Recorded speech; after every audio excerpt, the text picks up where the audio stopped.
ভূতের বাক্সে আপনাকে স্বাগত। আজকের কাহিনী এমন এক তান্ত্রিককে নিয়ে, যে প্রতিদিন শয়তানকে ভোগ দিত রক্ত মিশ্রিত খাবার দিয়ে, যে শয়তানকে প্রভু মানত, যে অন্ধকারের বিনিময়ে পেত কালো বিদ্যা, আর যার লোভে একসময় গ্রাম রূপ নিল রক্ত আর অশান্তির নগরীতে। আসসালামু আলাইকুম, আমি জাকারিয়া। ভূতের বাক্স চ্যানেলে আপনাকে স্বাগতম, যেখানে শব্দই হলো ভয়ের অস্ত্র। আজ শুনতে চলেছেন এক দুষ্টতান্ত্রিকের কাহিনী। গ্রামে এমন হয়ে থাকে, আপনারা জানেন, অনেকেই ভূত দিয়ে থাকে জিন শয়তানকে নিজেদের আশা পূরণ করতে, অথবা অনেকে স্বপ্নে দেখেও ভোগ দিয়ে থাকে।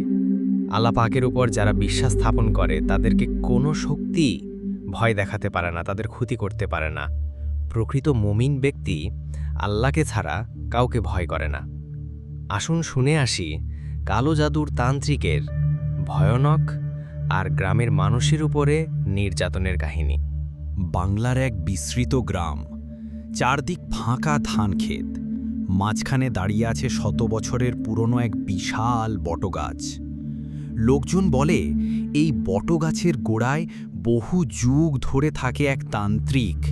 তার চোখ লাল, দাড়ি ঝাঁকড়া, গায়ে ময়লা ধুতি, হাতে হাড়ের মালা।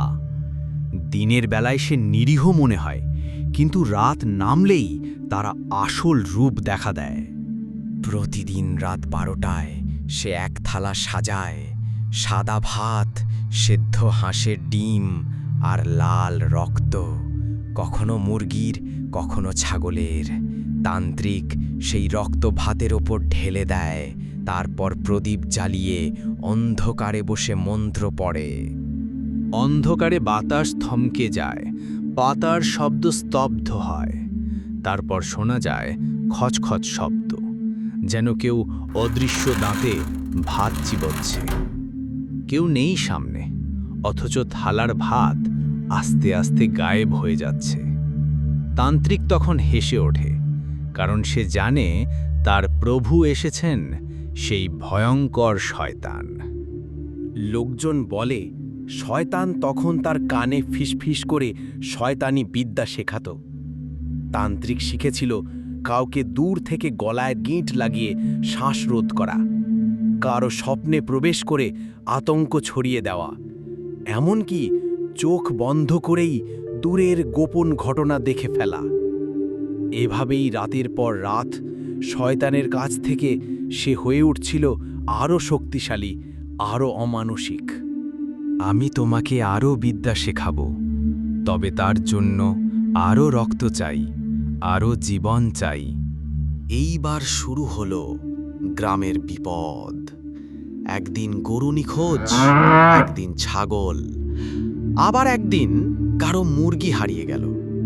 লোকেরা ভেবেছিল চোরের কাজ, কিন্তু কয়েক সপ্তাহ পরে গ্রামের প্রথম শিশু নিখোঁজ হল। 4 বছরের বাচ্চাটি সন্ধ্যার পর খেলতে বেরিয়েছিল, আর কখনো ঘরে ফেরেনি। শিশুর মা বাবা পাগলের মতো চিৎকার করতে লাগল। গ্রামের সবাই মশাল নিয়ে খুঁজল, কিন্তু কোনো চিহ্ন পাওয়া গেল না। শুধু বটগাছের গোড়ার কাছে পাওয়া গেল এক ফোঁটা শুকনো রক্ত। লোকেরা ভয় পেতে শুরু করল, বুঝল এটা মানুষের কাজ নয়, এটা শয়তানি কিছু। কিন্তু তান্ত্রিক তখন আরও অস্থির হয়ে উঠেছে। দিনে চুপচাপ থাকে, আর রাতে শয়তানকে ভোগ দেয়। তার ঠোঁটে তখন অদ্ভুত হাসি ফুটে ওঠে, মুখ দিয়ে বেরোয় খিসফিসানি। আমার প্রভু খুশি, আমিও খুশি। লোকেরা প্রথমে সাহস করে কিছু বলেনি, কারণ তারা জানত তান্ত্রিকের সাথে লড়াই মানেই শয়তানের সাথে লড়াই। কিন্তু দিন দিন যখন পশু পাখি, এমনকি মানুষও নিখোঁজ হতে লাগল, তখন গ্রামের যুবকরা রাতে লুকিয়ে তান্ত্রিককে অনুসরণ করল। সেই রাতে তারা দেখল তান্ত্রিক এক হাতে রক্তে ভেজা ভাত আর এক হাতে আগুনের প্রদীপ নিয়ে বসে আছে, আর অদৃশ্য এক ভয়ঙ্কর ছায়া ভাত খাচ্ছে। তাদের বুক কেঁপে উঠল, গলা শুকিয়ে গেল, কারণ তারা শুনতে পাচ্ছিল সেই ফিসফিসানি। আরও রক্ত আনো, শিশুদের রক্ত। সেদিন যুবকরা গ্রামে ফিরে এসে সব খুলে বলল। শুনে গ্রামবাসীর শরীর শীতল হয়ে গেল। সবাই বুঝল এই গ্রাম বাঁচাতে হলে শয়তান পোষা তান্ত্রিককে থামাতেই হবে। কিন্তু কিভাবে? কারণ শয়তান তার প্রভু, আর তার ভোগ এখন রক্ত।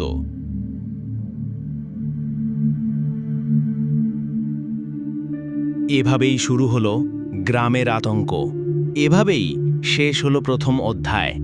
তান্ত্রিকের রক্তভোগের কাহিনী কেবল শুরু হয়েছে, আসছে আরও ভয়, যেখানে গ্রামবাসীর ভয় রূপ নেবে প্রতিশোধে। গ্রামের বুকে আতঙ্ক ছড়িয়ে পড়ল। লোকেরা দরজা জানালা বন্ধ করে ঘরে থাকত। কেউ একা রাতে বের হতো না। মশালের আলোয় অন্ধকার ভেদ করার চেষ্টা করলেও মনে হতো চারপাশে কেউ আছে, কেউ নিঃশব্দে দেখছে। আরও রক্ত চাই, আরও রক্ত চাই। এক রাতে গ্রামের 3টি ছাগল একসাথে হারিয়ে গেল। পরদিন সকালে বটগাছের গোড়ায় পাওয়া গেল তাদের রক্তমাখা হাড়। লোকেরা আর চুপ থাকতে পারল না। পঞ্চায়েতে ডাক পড়ল। সবাই জড়ো হলো। মুরব্বীরা বলল, এই তান্ত্রিককে বাঁচিয়ে রাখলে গ্রাম শেষ হয়ে যাবে। সে শয়তানকে ভোগ দেয় আমাদের সন্তানদের রক্ত দিয়ে। গোটা গ্রামে হাহাকার উঠল। সবাই চিৎকার করতে লাগল, তান্ত্রিককে মরতে হবে, মরতেই হবে। সেই রাতে গ্রামের পুরুষরা লাঠি, কুড়াল, টর্চ নিয়ে জড়ো হলো। তাদের চোখে ভয় ছিল, কিন্তু ভয়কে ঢেকে দিয়েছিল রাগ। অন্ধকারে বটগাছ ঘিরে দাঁড়ালো সবাই। ভেতরে তান্ত্রিক বসে মন্ত্র পড়ছিল। তার থালায় ভাত, রক্ত আর প্রদীপের আলো নাচছিল। সে ডেকে উঠল, এসো আমার প্রভু, আজও ভোগ প্রস্তুত। কিন্তু এবার কিছুই হলো না। না কোনো ফিসফিসানি, না কোনো অদৃশ্য ছায়া। শয়তান যেন ইচ্ছে করেই আসেনি। তান্ত্রিক চমকে উঠে বাইরে তাকালো। দেখল শত শত মানুষ লাঠি হাতে দাঁড়িয়ে। সে হেসে বলল, তোমরা আমাকে মারতে পারবে না, আমার প্রভু আমাকে রক্ষা করবে। গ্রামবাসীরা একসাথে ঝাঁপিয়ে পড়ল। লাঠির আঘাত পড়তে লাগলো তার শরীরে। তান্ত্রিক চিৎকার করে উঠল, না, থামো, আমার প্রভু আসছে, সে আসবেই। কিন্তু শয়তান আর আসেনি। আসেনি কোনো সাহায্য, কোনো ছায়া।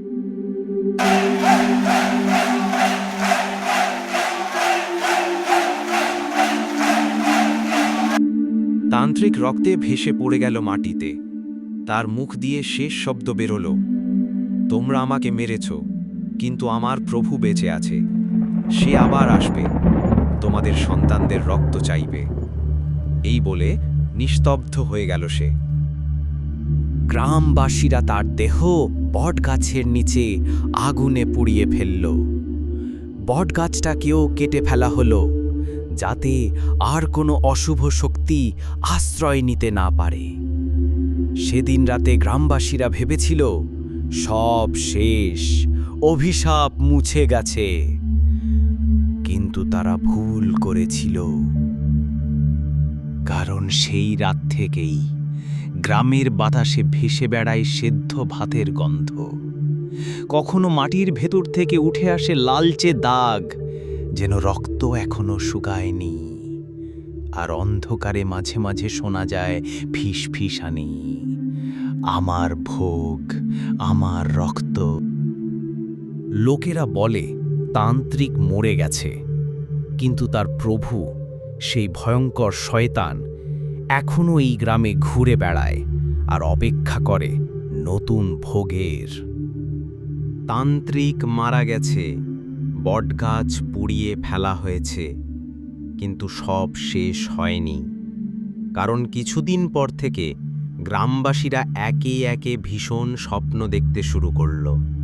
প্রত্যেকেই একই স্বপ্ন দেখে, পুরনো বটগাছের জায়গায় কালো ছায়া দাঁড়িয়ে আছে, তার লাল চোখ জ্বলছে, আর সে ফিসফিস করে বলছে, আমাকে দাও তাজা রক্ত। দ্রুত, না হলে আমি তোমাদের কাউকেই ছাড়ব না। গ্রামের নারী, পুরুষ, শিশু প্রত্যেকেই একই দুঃস্বপ্ন দেখে আতঙ্কে জেগে ওঠে। ঘুমের ভেতর তারা যেন শয়তানের সামনে দাঁড়িয়ে থাকে। পঞ্চায়েত প্রধান সব খবর শুনে সবাইকে ডেকে বললেন, এভাবে চললে আমরা সবাই শেষ হয়ে যাব। আমাদের এমন কাউকে খুঁজতে হবে যে শয়তানের মোকাবিলা করতে পারে। অনেক খোঁজাখুঁজি শেষে তারা এক মাওলানার সন্ধান পেলেন, যিনি জিনভূতে আক্রান্ত মানুষকে চিকিৎসা করতেন। গ্রামের প্রধান তাকে আমন্ত্রণ করলেন। মাওলানা গ্রামে এসে চারপাশ দেখে বললেন, এটা সাধারণ কিছু নয়, এখানে ইবলিশের এক পুত্র ভোগ নিত। আমি একাই কাজ করতে পারবো না, আমি আমার ওস্তাদজিকে নিয়ে আসব। কয়েকদিন ধৈর্য ধরুন, কষ্ট হলেও সহ্য করুন। গ্রামের লোকের আতঙ্কে দিন গুনতে লাগল। কয়েকদিন পর মাওলানা তার ওস্তাদজিকে নিয়ে এলেন। ওস্তাদজি এসে গ্রামের চারপাশ দেখে গভীর স্বরে বললেন, শয়তানকে মেরে ফেলা সম্ভব নয়, তাকে তাড়াতে হবে, তার জায়গা পবিত্র করতে হবে। তারপর তিনি কাজ শুরু করলেন। তিনি জমজমের পানি গ্রামে ছিটিয়ে দিলেন। কুরআনের আয়াত পড়তে লাগলেন নীরব বিচ্ছিন্নভাবে। গ্রামের চারদিকে দোয়া পড়ে মাটির কলস পুঁতে দিলেন। তারপর নতুন কয়েকটি চারাগাছ লাগালেন আর তাতে তাবিজ বেঁধে দিলেন। যেই স্থানে বটগাছ ছিল সেখানে মাটি খুঁড়ে কয়েকটি তাবিজ পাওয়া গেল। সেগুলো তিনি দোয়া পড়ে আগুনে পুড়িয়ে দিলেন। কুরআনের আয়াত, সূরা, দোয়া পড়ে জায়গাটা পবিত্র করে দিলেন। সবশেষে তিনি বললেন, আমরা কোনো হাদিয়া নেব না, তবে তোমরা সবাই মিলে টাকা তুলে এই জায়গায় দোয়া মাহফিলের আয়োজন করো। গ্রামের মানুষজন টাকা তুলে বড় এক দোয়া মাহফিল করল। বড় বড় আলেমরা এলেন। তাদের সামনে গ্রামবাসীরা সব কাহিনী খুলে বলল। আলেমরাও দোয়া করে বললেন, এই স্থানে একটি মসজিদ তৈরি করো। যেখানে শয়তানের ভোগ হতো সেখানে কেবল আল্লাহর নাম উচ্চারিত হোক। গ্রামের সবাই মিলে সিদ্ধান্ত নিল, হবে মসজিদ। কাজ শুরু হলো। 2 থেকে 3 মাসের মধ্যে তৈরি হলো একটি সুন্দর মসজিদ। যেখানে আগে ভয় আর অন্ধকার রাজত্ব করত, এবার সেখানে প্রতিদিন ভেসে এলো আজান, নামাজ, দোয়া। তারপর থেকে আর কোনো সমস্যা হয়নি। শয়তান, রক্ত, ভয় সব যেন হারিয়ে গেল। গ্রামবাসী বুঝল, শয়তানের ভোগের জায়গায় যদি আল্লাহর নাম প্রতিষ্ঠিত হয় তাহলে অন্ধকার কখনো আলোকে হারাতে পারে না। দোয়া মাহফিল শেষে গ্রামের মানুষদের মনে এক অদ্ভুত শান্তি নেমে আসে। যে বটগাছ একসময় শয়তানের ভোগ নেওয়ার জায়গা ছিল, সেখানে এখন আল্লাহর ঘর, মসজিদ দাঁড়িয়ে আছে। আর সেই দিন থেকে গ্রামবাসী আর কখনো ভয়ঙ্কর স্বপ্ন দেখে নাই। শয়তানের অভিশাপও ভেঙে যায় চিরতরে। বন্ধুরা, এই কাহিনী যদি আপনাদের মনে ভয় ধরিয়ে থাকে আর ভালো লেগে থাকে, তবে অবশ্যই আমাদের ভূতের বাক্স চ্যানেলকে লাইক দিন, নিচে কমেন্ট করে আপনার মতামত জানান, আর অবশ্যই সাবস্ক্রাইব করে পাশে থাকুন, কারণ সামনে আরও আসছে অনেক ভয়ঙ্কর কাহিনী। অন্ধকার রাতে আপনিই হবেন সেই গল্পের সাক্ষী।